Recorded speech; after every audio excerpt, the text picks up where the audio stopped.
രക്തത്തിൽ കുളിച്ചു കിടന്ന 3 ശരീരങ്ങൾ, മുഖം അടിച്ചു തകർത്ത് വികൃതമായ നിലയിൽ. കാണാൻ കണ്ണുണ്ടായിരുന്നില്ല. വെഞ്ഞാറമൂട്ടിൽ കൊല്ലപ്പെട്ടവരുടെ മൃതദേഹങ്ങൾ എടുക്കാൻ ആദ്യമെത്തിയ ആംബുലൻസ് ഡ്രൈവർക്ക് ആ ദാരുണമായ കാഴ്ചയെക്കുറിച്ച് പറയുമ്പോഴും ഉള്ളു വിറങ്ങലിക്കുകയാണ്. വെടിയേറ്റതാണെന്നാണ് ആദ്യം കരുതിയത്. ഉമ്മയുടെ തലയോട്ടി തകർന്ന നിലയിലാണ് ആശുപത്രിയിൽ എത്തിച്ചതെന്നും ആംബുലൻസ് ഡ്രൈവർ ഷഫീർ ന്യൂസ് 18നോട് പറഞ്ഞു.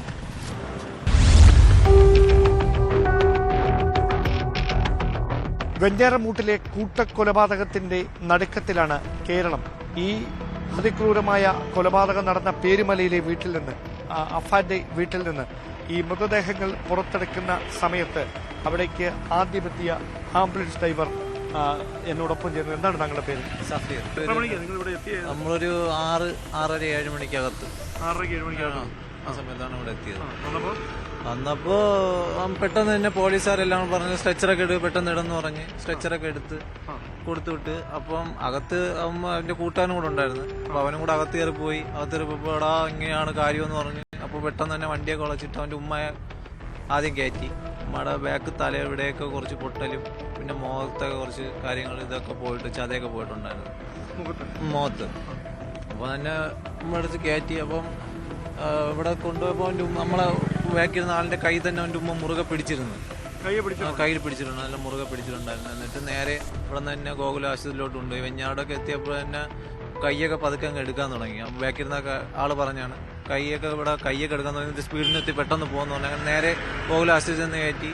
അവിടെ നിന്ന് കയറ്റിയപ്പോൾ നമ്മളെ നേരെ കയറ്റിയാണ് ചെയ്തത്. ഇത് ഈ കൃത്യം എങ്ങനെയാണ് നടത്തിയെന്നുള്ള എന്തെങ്കിലും സൂചന ആദ്യം ഈ കണ്ട ആർക്കെങ്കിലും മനസ്സിലായിരുന്നു?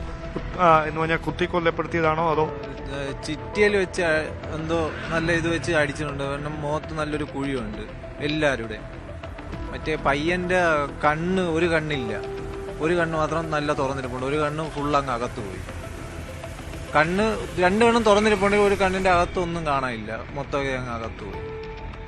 അങ്ങനെയാണ് ഇരിക്കുന്നത്. മറ്റേ പയ്യന്റെ, മറ്റേ പെണ്ണിന്റെ നെറ്റിയിലും കവിളിലും ആയിട്ടാണ് നല്ലൊരു കുഴിയുണ്ട്. ഈ മുഖത്താണ്? എല്ലാവർക്കും മുഖത്താണ് പരിക്ക് പറ്റിയിരുന്നത്. വേറെ ശരീരത്തിൽ വേറെ എങ്ങും മുറിവൊന്നുമില്ല.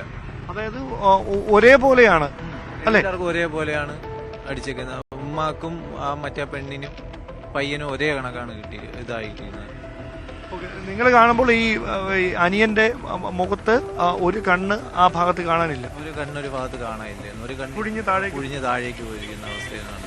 ചുറ്റിക തന്നെയാണ് ആദ്യം നിങ്ങൾ കരുതി ചുറ്റിക എന്നാണോ അതോ വേറെ? ചുറ്റികല്ല, കാരണം നെറ്റി ഇവിടെ ഒരു ഹോളായി ബാക്കിൽ കൂടെ വന്നിട്ടുണ്ട്. അപ്പൊ നമ്മളാച്ചു ആദ്യം ബുള്ളറ്റ് എന്നാണ് വിചാരിച്ചത്, തോക്ക് വെച്ച് വെടിവെച്ചെന്ന്. അങ്ങനെ പിന്നെയാണെല്ലാം വന്നത് തോക്കല്ലാതെ ഇതാണ് നമുക്ക്.